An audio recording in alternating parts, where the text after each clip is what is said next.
जैन साथियों, क्या अभी क्लास 10वीं के छात्र हैं 2027 में मैट्रिक का परीक्षा देने वाले हैं? तो ये वीडियो आपके लिए बहुत ही महत्वपूर्ण होने वाला है।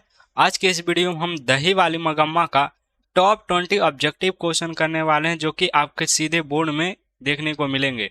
तो चलिए स्टार्ट करते हैं। पहला क्वेश्चन देखिएगा, दही वाली मगम्मा के लेखक कौन है? लेखक मतलब रचनाकार, यानी कि इसका लेखक कौन है? दही वाली मगम्मा का लेखक साथियों श्रीनिवास हैं। दही वाली मगम्मा का जो लेखक है साथियों क्या है? श्रीनिवास है। चलिए दूसरा नंबर क्वेश्चन देखिएगा, बहुत इंपॉर्टेंट क्वेश्चन है। ये 3 से 4 बार अभी तक पूछ चुका है। श्रीनिवास जी का पूरा नाम क्या है? श्रीनिवास जी का पूरा नाम क्या है? तो श्रीनिवास जी का पूरा नाम मास्तिक वेंकटेश अयंगार है। क्या? मास्तिक वेंकटेश अयंगार है। ऑप्शन बी हो जाएगा। चलिए साथियों तीसरा नंबर क्वेश्चन देखिएगा, दही वाली मगम्मा कहानी किस भाषा से अनुदित है, मतलब किस भाषा से अनुवादित किया गया है? तो दही वाली मगम्मा का जो लेखक है साथियों वो कर्नाटक के, उनका जो जन्म हुआ था वो कर्नाटक में हुआ था। कर्नाटक में हुआ था यहाँ पर। तो कर्नाटक में बोला जाता है कन्नड़ भाषा। क्या बोला जाता है? कन्नड़ भाषा। तो कन्नड़ भाषा से हिंदी भाषा में किए थे B.R. नारायण ने। लेकिन यहाँ पूछा किस भाषा से अनुवादित किया गया था? तो कन्नड़ भाषा से किया गया था। चौथा नंबर क्वेश्चन देखिएगा साथियों, इस कहानी का हिंदी अनुवाद किसने किया था? ये जो दही वाली मगम्मा कहानी का है उसका हिंदी अनुवाद किसने किया था? तो हम सभी जानते हैं किसने किया था। B.R. नारायण ने किया था। किसने किया था? B.R. नारायण ने किया था। पांचवा नंबर क्वेश्चन देखिएगा, मगम्मा क्या बेचती थी? तो शीर्षक से ही पता चल रहा है दही वाली मगम्मा मतलब दही बेचती थी।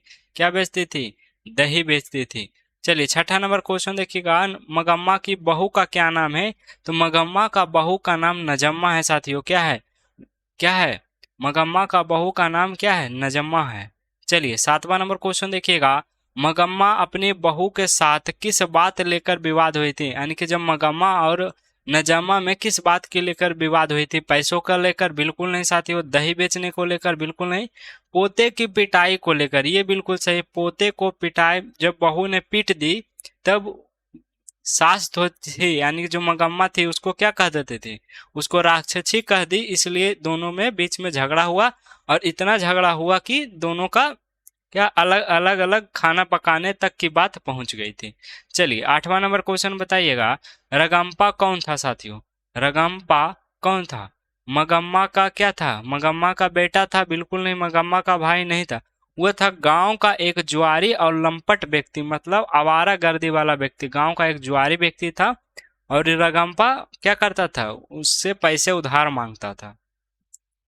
चलिए नौवां नंबर क्वेश्चन देखिएगा, रगम्पा मगम्मा से क्या चाहता था? रगम्पा जो था मगम्मा से क्या चाहता? दही नहीं। क्या चाहता था? कर्ज।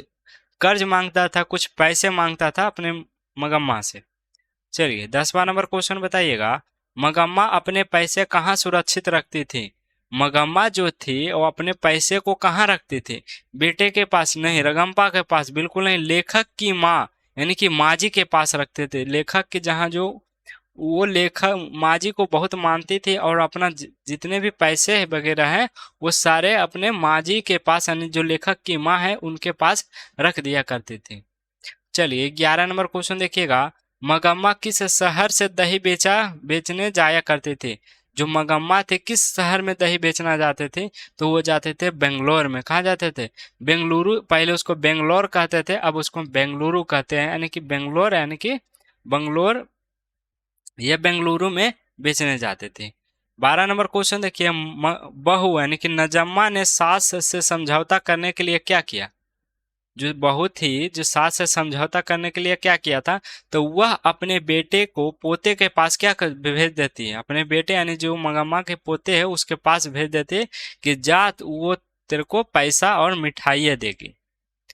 चलिए 13 नंबर क्वेश्चन देखिए, क्यों रे राक्षसी इस छोटे बच्चे को क्यों पीट रही है? किसने कहा था? ये देखिए 2026 में ये क्वेश्चन आया था। ये बिल्कुल नया क्वेश्चन, इससे पहले क्वेश्चन नहीं पूछे थे।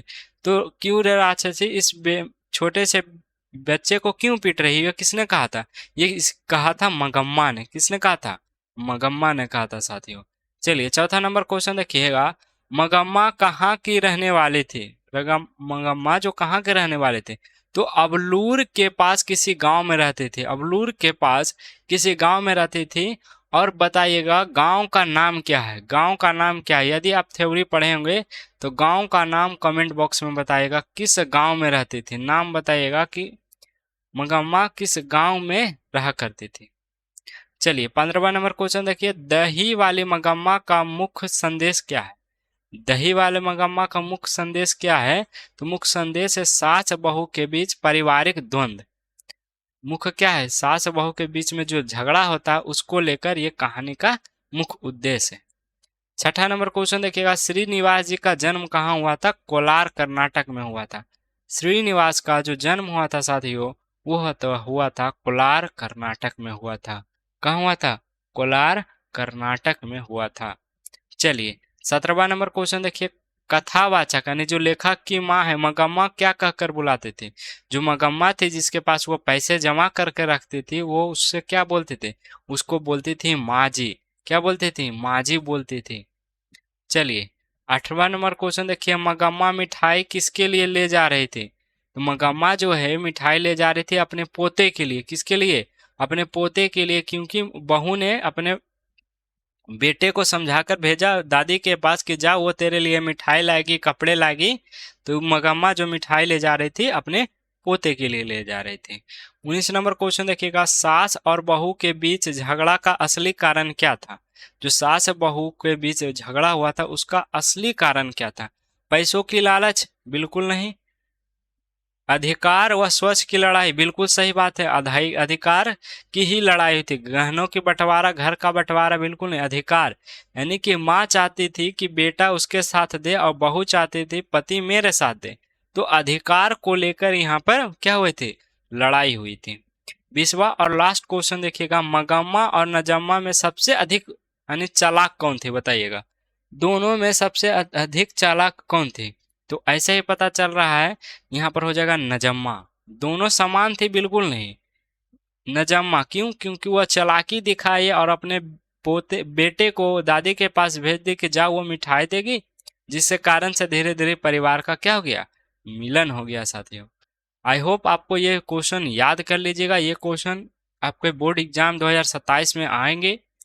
तो इसी टाइप के वीडियो देखने के लिए चैनल को आप लोग सब्सक्राइब कर लीजिए। मिलेंगे अगली क्लास में। अगली क्लास में हम चैप्टर 2 का objective question, top top objective question करेंगे। टॉप 20 ऑब्जेक्टिव क्वेश्चन करने वाले हैं। तो चैनल को सब्सक्राइब कर लीजिए।